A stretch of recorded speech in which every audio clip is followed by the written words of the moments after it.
Okay. ಬಹಳ easy ಆಗ್ಬಿಟ್ಟಿದೆ ಕೊಲ್ಲೋದು ಅಂತಂದ್ರೆ. ಹೇಗಂದ್ರೆ ತುಂಬಾ ಈಸಿ ಆಗ್ಬಿಟ್ಟಿದೆ. ಅದು ಹಗಲಾಗ್ಲಿ ರಾತ್ರಿ ಆಗ್ಲಿ ಯಾರನ್ನೇ ಕೊಲ್ಬೇಕು ಅಂತಂದ್ರೆ ಬಹಳ ಈಸಿ ಆಗಿದೆ. ಒಂದು ಕಾನೂನಿನ ಭಯನೂ ಇಲ್ಲ, ಮಾನವೀಯ ಮೌಲ್ಯನೂ ಇಲ್ಲ, ಅಥವಾ ಯಾವುದೇ ಭಯ ಇಲ್ಲ. ಇದೆಲ್ಲದಕ್ಕೂ ಒಂದು ಪರಿಹಾರದ ರೂಪದಲ್ಲಿ ಅದು ಸೋಶಿಯೋ ಎಕನಾಮಿಕ್ ಇರ್ಬೋದು, ಅಥವಾ ಎಜುಕೇಶನ್ ಇರ್ಬೋದು, ಅಥವಾ ಕಾನೂನುಗಳಿರ್ಬೋದು, ಅಥವಾ ಈ ಡ್ರಗ್ ದಂಧೆ ಕಂಟ್ರೋಲ್ ಮಾಡೋದು, ಈ ಎಲ್ಲದರ ಕುರಿತಂತೆ ತಾವು ಏನೆಲ್ಲ ಸಜೆಷನ್ಸ್ ಅನ್ನ ಕೊಡ್ಬೋದು?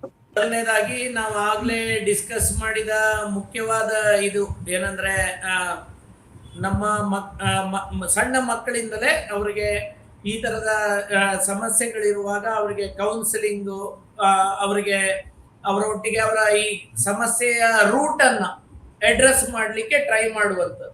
ಅಲ್ಲ, ಅದಕ್ಕಿಂತ ಮುಂಚೆ ಸಮಸ್ಯೆ ಇದೆ ಅಂತ ಗೊತ್ತಾಗ್ಬೇಕಲ್ಲ ಡಾಕ್ಟ್ರೆ? ಸೊ ಅದೇ ಆ ಸಮಸ್ಯೆ ಇದೆ ಅಂತ ಗೊತ್ತಾಗಬೇಕು ಅಂದ್ರೆ ನಾನು ಅದನ್ನ ಹೇಳಿದೆ ಅಲ್ಲ, ಶಾಲೆಗಳಲ್ಲಿ ಕೌನ್ಸಿಲಿಂಗ್ ಇದನ್ನ ಸ್ಟ್ರೆಂಥನ್ ಮಾಡಬೇಕು. ಈಗ ಸ್ಕೂಲ್ ಡ್ರಾಪ್ ಔಟ್ಸ್ ಆಗ್ತಾರೆ, ಅಥವಾ ಸ್ಕೂಲಲ್ಲಿ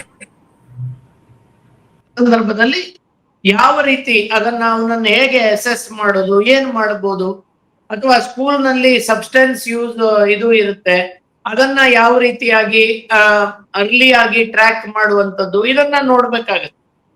ಸೊ ಎರಡನೇದು ಈ ಕೆಲವು ವಾರ್ನಿಂಗ್ ಸೈನ್ಸ್, ಅಂದ್ರೆ ಈ ಕೆಲವರು ಈ ಒಂದು ಕೆಲವು ನಡವಳಿಕೆಗಳು, ಉದಾಹರಣೆಗೆ ನಾನು ನೋಡಿರುವ ಹಾಗೆ ಏನಂದ್ರೆ ಸಡನ್ ಆಗಿ ಇಂಥ ಇದು ಇರುವವರು ಮಾತಾಡುವಾಗ್ಲೇ ಹೇಳ್ತಾ ಇರ್ತಾರೆ, ನೀನಿಲ್ದೆ ನಾನು ಬದುಕೋದಿಲ್ಲ, ನೀನೇನಾದ್ರೂ ನನಗೆ ರೆಫ್ಯೂಸ್ ಮಾಡಿದ್ರೆ ನಾನು ನಿನ್ನನ್ನ ಸಾಯಿಸಿ ಬಿಡ್ತೀನಿ.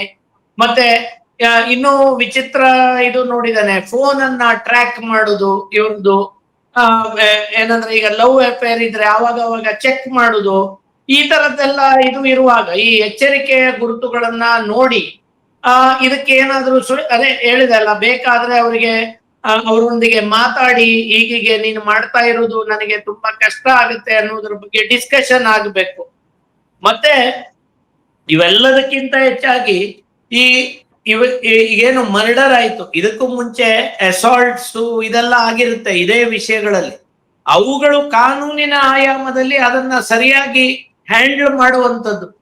ನಾನು ನೋಡಿರುವ ಹಾಗೆ ಈ ಮರ್ಡರು ಇದು ಆದಾಗ ಶಿಕ್ಷೆ ಸಿಗುತ್ತೆ, ಆದ್ರೆ ಸಣ್ಣ ಪುಟ್ಟ ಇದರಲ್ಲಿ ಏನ್ ಹೇಳ್ತಾರೆ ಜಗಳಗಳು ಇದೆಲ್ಲ ಆದಾಗ ಆ ಸಂದರ್ಭದಲ್ಲೇ ಐಡೆಂಟಿಫೈ ಮಾಡಿ ಅವ್ರಿಗೊಂದು ಕೌನ್ಸಿಲಿಂಗ್ ಕಳಿಸುವಂಥದ್ದು, ಆಮೇಲೆ ಅವ್ರು ಈ ತರ ಮಾಡ್ತಾ ಇರುವುದು ತಪ್ಪು, ಇವನ್ ಶಿಕ್ಷೆ ಕೊಡುವಂಥದ್ದು.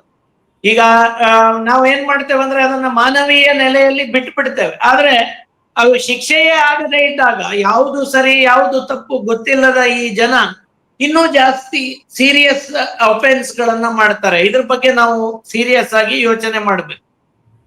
ಮತ್ತೆ ಇನ್ನೊಂದು ಇಂಪಾರ್ಟೆಂಟ್, ಇದು ಮಾಧ್ಯಮ ವರದಿಗಾರಿಕೆಯ ಜವಾಬ್ದಾರಿ, ಇದ್ರ ಬಗ್ಗೆ ಯಾರು ಮಾತಾಡೋದಿಲ್ಲ.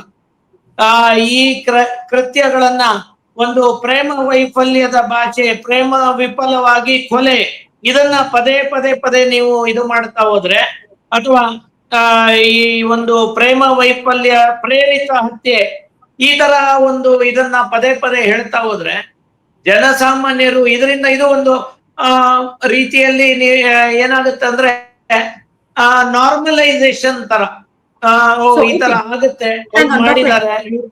ಇದನ್ನ ಸಮೂಹ ಸನ್ನಿ ಅಂತ ಕರಿಬೋದ, ನಾವು ಸಮೂಹ ಸನ್ನಿ ಅಂತ ಕರಿಬೋದ?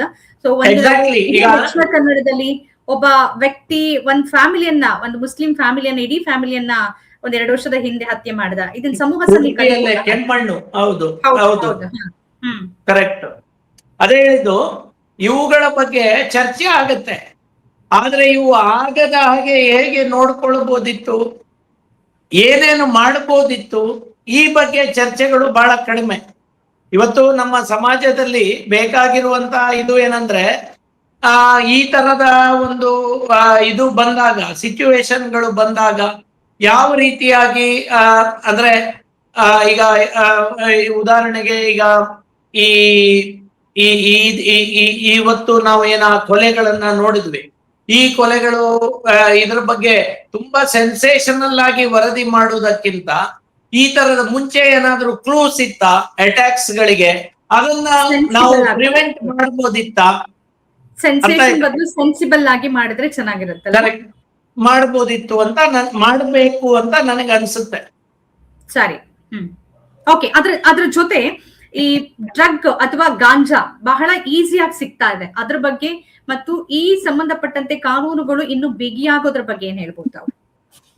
ಸಿ ನಾನು ಇಲ್ಲಿ ಈ ಕಾಲಘಟ್ಟದಲ್ಲಿ ನಾನು ನೋಡ್ತಾ ಇರುವ ಹಾಗೆ ದಕ್ಷಿಣ ಕನ್ನಡ ಮತ್ತು ಉಡುಪಿ ಜಿಲ್ಲೆಯಲ್ಲಿ ಪೊಲೀಸರು ಬಹಳ ಪ್ರೊಆಕ್ಟಿವ್ ಆಗಿ ಈಗ ಕೆಲಸ ಮಾಡ್ತಾ ಇದ್ದಾರೆ ಈ ಇದರ ಬಗ್ಗೆ, ಗಾಂಜಾ ಬಗ್ಗೆ. ಯಾಕಂದ್ರೆ ನಾನಾಗೆ ನೋಡಿರುವಂತದ್ದು, ಗಾಂಜಾ ತಗೊಳ್ತಾ ಇರುವಂತ ಯುವಕರನ್ನ ಸನ್ಮಿತ್ರ ಅನ್ನುವಂತ ಒಂದು ಯೋಜನೆಯಲ್ಲಿ ಪೊಲೀಸ್ ಠಾಣೆಗಳಿಂದ ಫಾಲೋ ಅಪ್ ಮಾಡಿ ಅವರನ್ನ ಕೌನ್ಸಿಲಿಂಗಿಗೆ ಮನೋವೈದ್ಯರುಗಳ ಹತ್ರ, ಸರ್ಕಾರಿ ಆಸ್ಪತ್ರೆಗಳಲ್ಲಿ ಅಥವಾ ಡಿ ಅಡಿಕ್ಷನ್ ಸೆಂಟರ್ಗಳಿಗೆ ಕರ್ಕೊಂಡು ಬರ್ತಾ ಇದ್ದಾರೆ. ಇದು ಉಡುಪಿಯಲ್ಲಿ ನಡೀತಾ ಇರುವಂತ ಕಾರ್ಯಕ್ರಮ.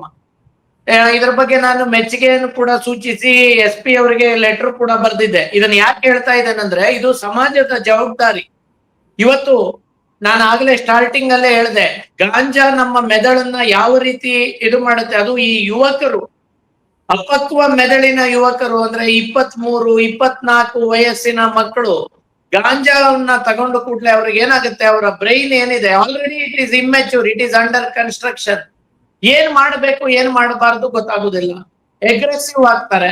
ಆಮೇಲೆ ಬ್ರೇಕ್ ಹಾಕುವ ಕಡೆ ಆಕ್ಸಲರೇಟರ್ ಒತ್ತುವ ಹಾಗೆ ಅದು ಆ ಬ್ರೈನಿನ ಇದು ಸಿಂಪಲ್ ಆಗಿ ಹೇಳ್ಬೇಕಂದ್ರೆ ಬ್ರೈನ್ ಹೇಗೆ ವರ್ಕ್ ಮಾಡುತ್ತಂದ್ರೆ ಬ್ರೇಕ್ ಹಾಕುವ ಸಂದರ್ಭದಲ್ಲಿ ಆಕ್ಸಲರೇಟರ್ ಒತ್ತುವ ಹಾಗೆ ಮಾಡುತ್ತೆ. ಅದೇ ರೀತಿ ಅಂದ್ರೆ ಎಲ್ಲಿ ಅವರು ಅವರನ್ನ ನಿಯಂತ್ರಿಸಿಕೊಳ್ಬೇಕಿತ್ತು ಆ ನಿಯಂತ್ರಣವನ್ನ ಮಾಡದೆ ಅದರ ಉಲ್ಟಾ ಮಾಡುವ ಹಾಗೆ ಅದು ಪ್ರೇರೇಪಿಸುತ್ತೆ. ಇದು ಗಾಂಜಾದ ಒಂದು ಪ್ರಮುಖವಾದ ಒಂದು ಆಕ್ಷನ್. ಸೊ ಇದನ್ನ ಜನಸಾಮಾನ್ಯರು ತಿಳ್ಕೊಳ್ಬೇಕು. ಈ ಗಾಂಜಾ ತಗೊಳ್ತಾ ಇರುವವರು, ಅವರಿಗೆ ಶಿಕ್ಷೆಗಿಂತಲೂ ಕೌನ್ಸಿಲಿಂಗ್ ಅಗತ್ಯ, ಕೌನ್ಸಿಲಿಂಗ್ ಮತ್ತು ಚಿಕಿತ್ಸೆ. ಆಮೇಲೆ ಯಾರು ಇದನ್ನ ಮಾರ್ತಾ ಇದ್ದಾರೆ ಅವರಿಗೆ ಶಿಕ್ಷೆ ಬಹಳ ಅಗತ್ಯ.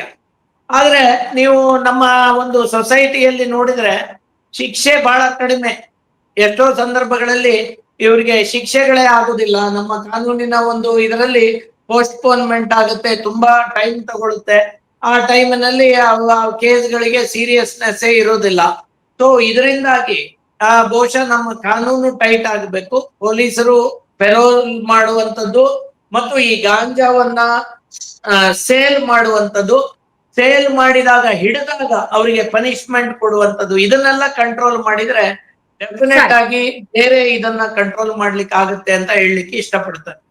ಕೊನೆಯ ಪ್ರಶ್ನೆ, ಇನ್ನೊಂದು ಆಂಗಲ್ ಅಲ್ಲಿ ನೋಡೋದಾದ್ರೆ, ಈಗ ನಿನ್ನೆ ಹತ್ಯೆ ಮಾಡಿರುವ ಯುವಕ, ಆತನ ಪೋಷಕರು ಮತ್ತು ಆತನ ಮನೆಯವರು ಸಮಾಜದಿಂದ ಒಂದ್ ರೀತಿ ಅಘೋಷಿತ ಬಹಿಷ್ಕಾರಕ್ಕೊಳಗಾಗ್ತಾರೆ. ನಿರಂತರವಾಗಿ ಇದು ಕಾಡುತ್ತೆ ಈ ತರದ ಘಟನೆಗಳಾದಾಗ. ಇದ್ರ ಬಗ್ಗೆ ಏನ್ ಪ್ರತಿಕ್ರಿಯಿಸಬಹುದು?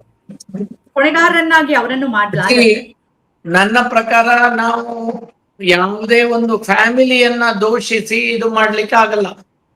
ನಾನು ಆಗ್ಲೇ ಹೇಳಿದೆ, ಈ ಕೊಲೆ ಹಿಂಸೆಗೆ ಜಾತಿ ಆಗ್ಲಿ, ಸೋಶಿಯೋ ಎಕನಾಮಿಕ್ ಸ್ಟೇಟಸ್ ಆಗ್ಲಿ, ಅಥವಾ ನಿಮ್ಮ ಈ ಏನು ಕಾಸ್ಟ್ ಆಗ್ಲಿ, ಜೆಂಡರ್ ಆಗ್ಲಿ ಇಲ್ಲ. ಅವ್ರ ಫ್ಯಾಮಿಲಿ ಏನ್ ಮಾಡಕ್ಕಾಗತ್ತೆ? ಈಗ ಎಲ್ಲರ ಒಂದು ಇದರಲ್ಲಿ ಈಗ ಒಂದಿಷ್ಟು ಸಮಸ್ಯೆಗಳು ಇರುವಂತ ವ್ಯಕ್ತಿಗಳಿರ್ತಾರೆ, ಅಥವಾ ಅದು ಕ್ಷಣಿಕವಾಗಿ ಸಮಸ್ಯೆ ಇರ್ಬೋದು. ಅಂದ್ರೆ ಆ ಮೊಮೆಂಟಿನಲ್ಲಿ ಅವರು ರೊಚ್ಚಿಗೆದ್ದು ಮಾಡಿರ್ಬೋದು, ಅಥವಾ ಅವರಿಗೆ ಸಿಟ್ಟನ್ನ ಕಂಟ್ರೋಲ್ ಮಾಡ್ಲಿಕ್ಕೆ ಆಗದೇ ಇರ್ಬೋದು. ಇದು ಒಂದು ವಿಷಯವನ್ನ ನಾನು ಉಲ್ಲೇಖ ಮಾಡ್ತೇನೆ. ಇದು ನಾನು ಸಮಾಜದಲ್ಲಿ ನೋಡಿರೋದು. ಸಣ್ಣ ಪುಟ್ಟ ಹಿಂಸೆಯನ್ನ ಮಾಡ್ತಾ ಇರುವವರು ಅವರನ್ನ ಮೊದಲೇ ಐಡೆಂಟಿಫೈ ಮಾಡಿ, ಇದು ಫ್ಯಾಮಿಲೀಸ್ಗಳಿಗೂ ಒಂದು ಎಚ್ಚರಿಕೆ ಆಗ್ಬೇಕು. ನಿಮ್ಮ ಮನೆಗಳಲ್ಲಿ ಅಥವಾ ನಿಮ್ಮ ಕೆಲಸದ ಸ್ಥಳಗಳಲ್ಲಿ ಯಾರು ಸಣ್ಣ ಪುಟ್ಟ ವಿಷಯಕ್ಕೆ ಸಿಟ್ಟಿಗೆದ್ದು ಒಂದೇ ಸರಿ ಇನ್ನೊಬ್ಬರಿಗೆ ಹೊಡಿಲಿಕ್ಕೆ ಹೋಗ್ತಾರೆ, ಅತಿಕ್ರಮಣಕಾರಿಯಾಗಿರ್ತಾರೆ, ಅಂತವ್ರಿಗೆ ಬೆಟರ್ ಅವರನ್ನ ಕರೆದು ಅವ್ರನ್ನ ನಾವೇನ್ ಮಾಡ್ತೇವೆ ಅಂದ್ರೆ ಎಷ್ಟೋ ಸರಿ ಸುಮ್ನೆ ಬಿಡ್ತೇವೆ. ಅದು ನಾನು ಕೂಡ ಮಾಡಿರ್ತೇನೆ, ಎಲ್ಲರೂ ಮಾಡಿರ್ತೇವೆ, ಇದು ಒಂದು ಘಟನೆ ಅಂತ, ಐಸೋಲೇಟೆಡ್ ಘಟನೆ ಅಂತ. ಆದ್ರೆ ನಾನು ಎಷ್ಟೋ ಸಂದರ್ಭಗಳಲ್ಲಿ ಸಮಾಜದಲ್ಲಿ ಇಂತಹ ಘಟನೆಗಳು ಆಗು ಹೋಗುಗಳನ್ನ ನೋಡಿ ಅಂತವ್ರನ್ನ ಕರೆದು ಮಾತಾಡುವುದಿದೆ, ಹೇಳುವುದಿದೆ, ನೋಡು ನೀನು ಇದು ನಿಯಂತ್ರಣ ಮಾಡದೇ ಇದ್ರೆ ಮುಂದೆ ನೀನು ಸಹ ಹೀಗೆ ಆಗ್ಬೋದು. ಇದು ಯಾಕೆ ಹೇಳ್ತಾ ಇದ್ದೇನೆಂದ್ರೆ, ಬಹುಶಃ ಪ್ರತಿಯೊಂದು ಫ್ಯಾಮಿಲಿಯ ಕರ್ತವ್ಯ. ಯಾರದಾದ್ರೂ ಮನೆಯಲ್ಲಿ ಯಾರಾದ್ರೂ ಈ ತರ ಸಣ್ಣ ಇದಕ್ಕೆ ಸಿಟ್ಟು ಮಾಡ್ಕೊಳ್ತಾ ಇದ್ದಾರೆ, ಅವರಿಗೆ ನಾವು ಡೆಫಿನೆಟ್ ಆಗಿ ಒಂದು ಕೂತ್ಕೊಂಡು ಅವರೊಂದಿಗೆ ಮಾತಾಡಿ ಈ ಸಿಟ್ಟನ್ನ, ಅತಿಕ್ರಮಣಕಾರಿ ಇಂಪಲ್ಸಸ್ ಗಳನ್ನ ಕಂಟ್ರೋಲ್ ಮಾಡ್ಲಿಕ್ಕೆ ಹೇಳಿಕೊಡೋದು ಅಥವಾ ಅದಕ್ಕೆ ಅಗತ್ಯವಿರುವ ಕೌನ್ಸೆಲಿಂಗಿಗೆ ಹೋಗಿ ಅಂತ ಹೇಳುವಂಥದ್ದು ಇದು ನಮ್ಮ ಪ್ರತಿಯೊಂದು ಮನೆಯಲ್ಲಿ ಇರುವವರ ಕರ್ತವ್ಯ ಅಂತ ನನಗನ್ಸುತ್ತೆ. ನಮ್ಮ ಕಾರ್ಯಕ್ರಮಗಳನ್ನ ನೀವು ನೋಡ್ತಾ ಇದ್ರೆ ನಮ್ಮ ಚಾನೆಲ್ ಅನ್ನ ಸಬ್ಸ್ಕ್ರೈಬ್ ಮಾಡಿ, ಪಕ್ಕದ ಬೆಲ್ ಐಕನ್ ಒತ್ತಿ ನಮ್ಮನ್ನ ಬೆಂಬಲಿಸಿ. ಹಾಗೆ ನಮ್ಮ ಕಾರ್ಯಕ್ರಮಗಳನ್ನ ಲೈಕ್ ಮಾಡಿ, ಕಮೆಂಟ್ ಮಾಡಿ, ಅದನ್ನ ಬೇರೆಯವರಿಗೂ ವಾಟ್ಸ್ಆಪ್ ಮೂಲಕ ಶೇರ್ ಮಾಡಿ. ನೀವು ಹೀಗೆ ಮಾಡಿದಾಗ ನಮ್ಮ ಚಾನೆಲ್ ಇನ್ನಷ್ಟು ಮತ್ತಷ್ಟು ಜನರಿಗೆ ತಲುಪಲು ನೀವು ನಮ್ಮೊಂದಿಗೆ ಸಹಕರಿಸಿದ ಹಾಗಾಗುತ್ತೆ. ಇದು ನೀವು ಯಾವುದೇ ಖರ್ಚಿಲ್ಲದೆ ಕೆಲವೇ ಸೆಕೆಂಡುಗಳಲ್ಲಿ ನೀಡಬಹುದಾದ ಸಹಕಾರ. ಧನ್ಯವಾದಗಳು.